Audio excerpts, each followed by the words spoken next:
ಇದೆಲ್ಲದರ ಜೊತೆಗೆ ರೈಲ್ವೆಯಿಂದ ಹಿಡಿದು ಗಣಿಯಿಂದ ಹಿಡಿದು ನೀರಾವರಿ ವಿಚಾರದಿಂದ ಹಿಡಿದು ಮನೆಗೆ ಕುಡಿಯೋ ನೀರು ಕೊಡೋದ್ರಿಂದ ಹಿಡಿದು ವಿದ್ಯುತ್ ಉತ್ಪಾದನೆಯಿಂದ ಹಿಡಿದು ಪ್ರತಿಯೊಂದರಲ್ಲೂ ಕೂಡ ಆ ಮೆಟ್ಲುಗಳನ್ನ ಏರ್ತಿರುವಂಥ ರೀತಿ ಇದೆಯಲ್ಲ ಅದು ಇದೆಲ್ಲದರ ಜೊತೆಗೆ ಜಗತ್ತಲ್ಲಿ ಬೇಕಾದಾಗಲಿ ತಾವು ಆಗಲೇ ಯುದ್ಧದ ಸಂದರ್ಭವನ್ನು ತಾವು ಜ್ಞಾಪಿಸಿದ್ರಿ. ಈಗ ನೋಡಿ ಎಲ್ಲ ಕಡೆಗೂ ಕೂಡ ಅದರ ಹಾಹಾಕಾರ.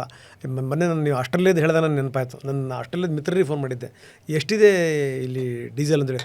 400 ರೂಪಾಯಿ ತನಕ ಹೋಗಿದೆ ಅಂತ ಹೇಳಿದ್ರು ಅವರು, ಡೀಸೆಲ್ ಪೆಟ್ರೋಲ್ ಬೆಲೆ ಅಷ್ಟರ ಮಟ್ಟಿಗೆ. ಆದರೆ ಈ ಭಾರತ ಅದನ್ನು ನಿಭಾಯಿಸಿದ್ದಿತ್ತಲ್ಲ ಸರ್. ಈ ಗ್ಯಾಸ್ ವಿಚಾರಕ್ಕೆ ಸಂಬಂಧಪಟ್ಟಂಗೆ ಅದರಲ್ಲೂ ಏನಂದರೆ ಕಮರ್ಷಿಯಲ್ ಗ್ಯಾಸ್ ವಿಚಾರಕ್ಕೆ ಸಂಬಂಧಪಟ್ಟಂಗೆ ಸ್ವಲ್ಪ ಏರುಪೇರುಗಳಾಗಿದೆ. ಅದು ಬಿಟ್ಟರೆ ಭಾರತ ನಿಭಾಯಿಸಿದಂಥ ರೀತಿ ಇತ್ತಲ್ಲ ಅದು ಹೇಗಿತ್ತು ಅಂತ ನೋಡಿ. ನಾನು ಹೇಳೋದು, ಒಂದು ಪ್ರಧಾನಮಂತ್ರಿಗಳು ಏನು ಹೇಳಿದ್ರಲ್ಲ, ನನ್ನ ಸರ್ಕಾರ ಬಡವರಿಗೆ ಸಮರ್ಪಿತವಾದ ಸರ್ಕಾರ, ಇದು ಒಂದು ಉದಾಹರಣೆ. ಇದು ಇಡೀ ಜಗತ್ತಿನಲ್ಲಿ ಅಮೇರಿಕಾದಲ್ಲಿ 45-50% ಆಗಿದೆ, ಯು ಕೆದಲ್ಲಿ 30%. ನನ್ನ ಹತ್ರ ಎಕ್ಸಾಕ್ಟ್ ಫಿಗರ್ ಇದೆ, I will pass on to you. ನೀವು ಈ ಸಂದರ್ಶನ ಬಿತ್ತರಿಸ್ಬೇಕಾದ್ರೆ ಮಧ್ಯೆ ಅದನ್ನು ನೀವು ಹೇಳ್ರಿ, ಯಾಕಂದ್ರೆ ನಾನು I have not kept any paper here. ಯು ಎದಲ್ಲಿ ಜಾಸ್ತಿ ಆಗಿದೆ ರೀ, 30-35%. Pakistan it is not comparable to India. ಅಮೆರಿಕದಲ್ಲೂ ಜಾಸ್ತಿ ಆಗಿದೆ, ಅಮೇರಿಕಾದಲ್ಲಿ 40% ಜಾಸ್ತಿ ಆಗಿದೆ. ಸೊ ಭಾರತದಲ್ಲಿ ನಾವು ಈ ಸಂದರ್ಭದಲ್ಲಿ 7 ರೂಪಾಯಿ ಜಾಸ್ತಿ ಮಾಡಿದೆ. ದ್ಯಾಟ್ ಈಸ್ ಫಸ್ಟ್ 7-7.5 ರೂಪಾಯಿ. ಏನೂ ಇರಲಾರ್ದ ಕಾಂಗ್ರೆಸ್ ಪಾರ್ಟಿ ವ್ಯಾಟ್ ಜಾಸ್ತಿ ಮಾಡಿತ್ತಲ್ಲ 3 ಸರ್ತಿ 8 ರೂಪಾಯಿ ಆಗಿದೆ. ಅದು ದರ್ ವಾಸ್ ನೋ ರೀಸನ್. ನಮ್ಮದು ಕ್ರೈಸಿಸ್ ಇದೆ. So this is number 1. Number 2, ನಾವು ಹೇಗೆ ಮ್ಯಾನೇಜ್ ಮಾಡ್ತಿದ್ವಿ? ಮೊದಲನೇದಾಗಿ ಪೆಟ್ರೋಲ್ ಡೀಸೆಲ್ ಅನೇಕ ಕಡೆ ರೇಷನಿಂಗ್ ಮಾಡಿದ್ರು, ಅನೇಕ ದೇಶಗಳಲ್ಲಿ. ಅನೇಕ ಕಡೆ ವರ್ಕ್ ಫ್ರಮ್ ಹೋಮ್ ಮಾಡಿದ್ರು. ಭಾರತದಲ್ಲಿ ಅದೆಲ್ಲ ಏನೂ ಮಾಡಿಲ್ಲ, ಕಂಪಲ್ಸರಿ ನಾವೇನೂ ಮಾಡಿಲ್ಲ.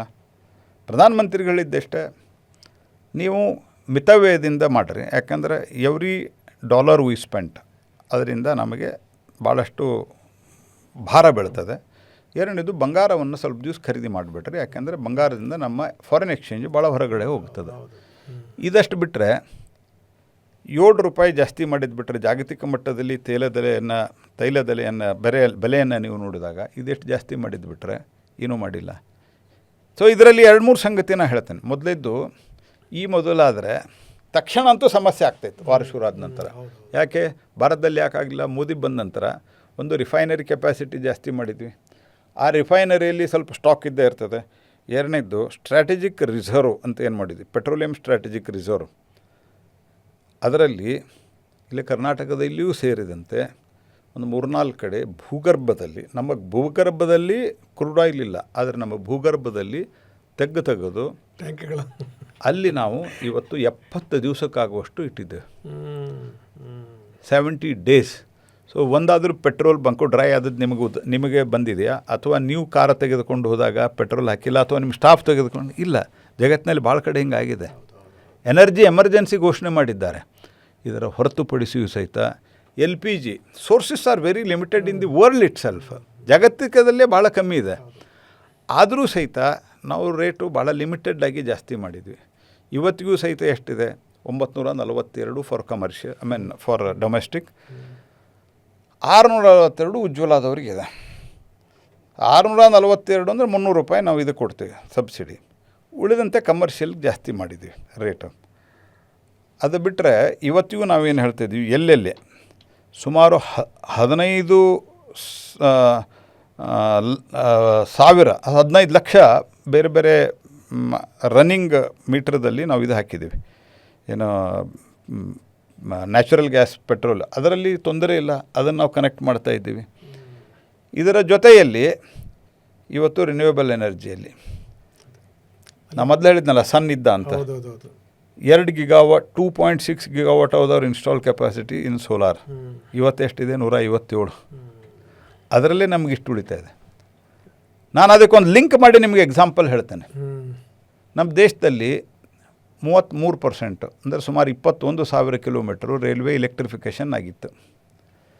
ನಮ್ಮಲ್ಲಿ ನಾವು ಬಂದ ನಂತರ ನಂಬರ್ ಆಫ್ ಲೈನ್ ಕಿಲೋಮೀಟರ್ ಅದು ಜಾಸ್ತಿ ಆಗಿದೆ, ಸುಮಾರು 1 ಲಕ್ಷಕ್ಕಿಂತ ಜಾಸ್ತಿ ಆಗಿದೆ. ಎಲ್ಲ 1 ಲಕ್ಷನೂ ಎಲೆಕ್ಟ್ರಿಫಿಕೇಷನ್ ಆಗಿದೆ. ಪರಿಣಾಮ ಏನು ಅಂತ ಕೇಳ್ಬೋದು. ಈ ಯುದ್ಧಕ್ಕೆ ಅದಕ್ಕೆ ಯಾಕೆ ನೀವು ಲಿಂಕ್ ಮಾಡಿದ್ದೀರಿ ಅಂತ ನಿಮ್ಮ ಪ್ರಶ್ನೆ ಬರ್ಬೋದು. ಯಾಕೆ ಲಿಂಕ್ ಮಾಡಿದ್ವಿ ಅಂದ್ರೆ, ಟ್ರೈನ್ ಮೊದಲು ನಡೆಸಬೇಕಾದ್ರೆ ಡೀಸೆಲ್ ಬೇಕಾಗ್ತಿತ್ತು. ಈಗ ಹಗಲು ಹೊತ್ತು ನಡೆಯುವಂಥ, ಹಗಲು ಹೊತ್ತು ಅಂದರೆ ಸೂರ್ಯ ಇರುವ ಟೈಮಲ್ಲಿ ಏನು ಟ್ರೈನ್ಗಳು ಹೋಗ್ತಾವೆ, ಅದು 2-2.25 ರೂಪಾಯಿದು ಪರ್ ಯೂನಿಟ್ ಕೊಡ್ತೀವಿ ನಾವು. ವೇರಾಸ್ ನಾವೇನು ಗ್ಯಾಸು ಮತ್ತು ಕಲ್ಲಿದ್ದಲ ಮೂಲಕ ಕೊಡ್ತಾ ಇದ್ದೀವಿ 8 ರೂಪಾಯಿ ಇದೆ per unit. C the difference of cost. This is what Modi is. Modi ಹೇಳಿದರು ಹಗಲು ಹೊತ್ತು ಮಾಡಿ ನೀವು ಸೋಲಾರ್ ಹಾಕಿ, ರೈಲ್ವೆಗೂ ಹೇಳಿದ್ದಾರೆ ಸೋಲಾರ್ ಹಾಕಿ, ನಾವಂತೂ ಹಾಕಿ 40 ಲಕ್ಷ 2 ವರ್ಷದಲ್ಲಿ 42 ಲಕ್ಷ ಮನೆಗಳ ಮೇಲೆ ರೂಫ್ ಟಾಪ್ ಸೋಲಾರ್ ಹಾಕಿದ್ದೀವಿ ನಾವು.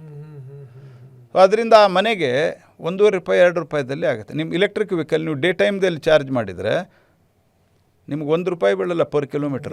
ಅದು ಆ ವಿಚಾರಕ್ಕೆ ಸಂಬಂಧಪಟ್ಟಂಗೆ ಸರ್ ಏನು ಅಂತಾರೆ, ಅದರಲ್ಲಿ ನೀವುಗಳು ಇಟ್ಟಂಥ ಹೆಜ್ಜೆ ಇದೆಯಲ್ಲ, ಅದು ಭಾಳ ಅದ್ಭುತ. ಅದು ನಿಮ್ಮ ಇಲಾಖೆಯಲ್ಲಿ ಈ ಪರ್ಯಾಯ ವ್ಯವಸ್ಥೆಗಳ ಕಡೆಗೆ ನೋಡಬೇಕು ಅನ್ನುವಂಥದ್ದು. ಜೊತೆಗೆ ಏನಂದರೆ ಜನ ಪರ್ಯಾಯ ವ್ಯವಸ್ಥೆಗಳ ಕಡೆ ನೋಡಿ ಅಂದರೆ ಸುಮ್ಮನೆ ನೋಡಲ್ಲ ಸರ್. ಹಾಗಾಗಿ ಏನಂದರೆ ನೀವು ಘೋಷಣೆ ಮಾಡಿರುವಂಥ ಈ ರಿಯಾಯಿತಿ ಇದೆಯಲ್ಲ, ಸೊ ಅದು ಭಾಳ ಚೆನ್ನಾಗಿ ಕೆಲಸ ಮಾಡ್ತಾಯಿದೆ ಅಂತ ಅನಿಸ್ತಾ ಇದೆ. ಎಲ್ಲ ಅದ್ಭುತವಾಗಿ ಜನ ಇದನ್ನು ಸ್ವೀಕಾರ ಮಾಡಿದ್ದಾರೆ. ಮತ್ತು ಅವ್ರಿಗೂ ಈಗ ನಾವು ಅದಕ್ಕೇನು ಮಾಡಿದ್ವಿ, ನಾನ್ ಸೋಲಾರ್ ಅವರ್ ನಂತರ ಏನು ಅಂದರೆ ಸೂರ್ಯ ಇಲ್ಲದ ಟೈಮ್ದಲ್ಲಿ ಏನು ಅಂತ ಅದಕ್ಕೆ ಬ್ಯಾಟ್ರಿ ಸ್ಟೋರೇಜ್ ಮಾಡ್ತಾಯಿದ್ವಿ.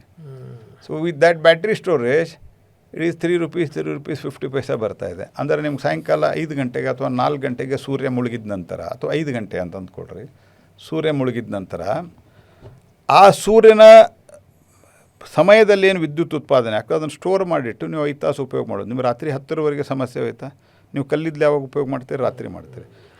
ಆನಂತರ ವಿಂಡ್ ಸಪ್ಲೈ ಮಾಡಿ, ಆನಂತರ ಸ್ಮಾಲ್ ಹೈಡ್ರೋ ಪಂಪ್ಡ್ ಸ್ಟೋರೇಜ್ ಮಾಡಿರಿ. ಸೊ ಆಲ್ ಪುಟ್ ಟುಗೆದರ್ 5 ರೂಪಾಯಿ ಆಗುತ್ತೆ ಮ್ಯಾಕ್ಸಿಮಮ್. ಅದು 8 ರೂಪಾಯಿ ಆಗುತ್ತೆ, 8.5 ರೂಪಾಯಿ ಆಗುತ್ತೆ. ಮತ್ತು ಇದು ಫಿಕ್ಸ್ಡ್ ಕಾಸ್ಟ್. ಇದು ಸೋಲಾರ್ ಈಸ್ ಫಿಕ್ಸ್ಡ್. ಒಂದು ಸರ್ತಿ ನೀವು ಮೇಲೆ ಪ್ಯಾನೆಲ್ ಹಾಕಿದ್ರೆ 25 ವರ್ಷ ಫಿಕ್ಸ್.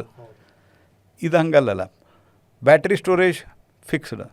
ಬೇರೆ ನಿಮ್ಮ ಕಲ್ಲಿದ್ದಲು ಮತ್ತು ಗ್ಯಾಸ್ ಯಾವಾಗ ರೇಟ್ ಜಾಸ್ತಿ ಆಗುತ್ತೆ ಆವಾಗ ನಿಮ್ಮ ಪರ್ ಯೂನಿಟ್ ಕಾಸ್ಟ್ ಜಾಸ್ತಿ ಆಗ್ತದೆ. ಇದರಿಂದ ಓವರಾಲ್ ಮ್ಯಾನುಫ್ಯಾಕ್ಚರಿಂಗ್ ಹಬ್ ಆಗಬೇಕು ಅಂತಂದರೆ ಪ್ರಧಾನಮಂತ್ರಿಗಳು ಒಂದು ಮಾತು ಹೇಳಿದರು. ಮೊದಲಿದ್ದು ಎಲೆಕ್ಟ್ರಿಸಿಟಿ ರೇಟ್ ಕಮ್ಮಿ ಮಾಡಿರಿ, renewable is one of the solution. ಎರಡನೇದ್ದು ಇದರ ಜೊತೆಗೆ ಲಾಜಿಸ್ಟಿಕ್ ಕಮ್ಮಿ ಮಾಡಿರಿ. ಯಾವ ಪ್ರೈಮ್ ಮಿನಿಸ್ಟರ್ ಹೇಳಿದ್ರು ಹೇಳ್ರಿ, 2030 ಇಸ್ವಿಗೆ 2026 ಇಸ್ವಿಗೆ ಲಾಜಿಸ್ಟಿಕ್ ಕಾಸ್ಟ್ ಅಂದರೆ ಟ್ರಾನ್ಸ್ಪೋರ್ಟೇಷನ್ ಕಾಸ್ಟ್ ಇಷ್ಟು ಕಮ್ಮಿ ಆಗಬೇಕು. 2030ಕ್ಕೆ ಅದು 8% ಆಗಬೇಕು. 2032 ಅಥವಾ 33ಕ್ಕೆ ಅದು 6% ಜಾಗತಿಕ ಮಟ್ಟದ ಏನು ಟ್ರಾನ್ಸ್ಪೋರ್ಟೇಷನ್ ಕಾಸ್ಟ್ ಇದೆ ಅದಕ್ಕೆ ಬರಬೇಕು. ಎಲೆಕ್ಟ್ರಿಸಿಟಿ ಕಾಸ್ಟ್ ಕಮ್ಮಿ ಆಗಬೇಕು. ಈಸ್ ಆಫ್ ಡೂಯಿಂಗ್, ಪೋರ್ಟ್ಗಳಲ್ಲಿ ಟರ್ನ್ ಅರೌಂಡು ಸರಿಯಾದ ಸಮಯಕ್ಕೆ ಆಗಬೇಕು. ಇದರಿಂದ ಓವರಾಲ್ ನಮ್ಮದು ಅಫೋರ್ಡೆಬಿಲಿಟಿ ಬರಬೇಕು.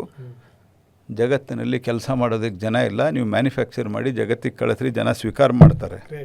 This is what is the vision of Modi. Modi 12 ವರ್ಷಕ್ಕಿಂತ ಜವಾಹರ್ಲಾಲ್ ನೆಹರು ಅವ್ರಿಗಿಂತ ಜಾಸ್ತಿ ದಿವಸ ಪ್ರಧಾನಮಂತ್ರಿ ಆದರು ಅನ್ನೋದಲ್ಲ.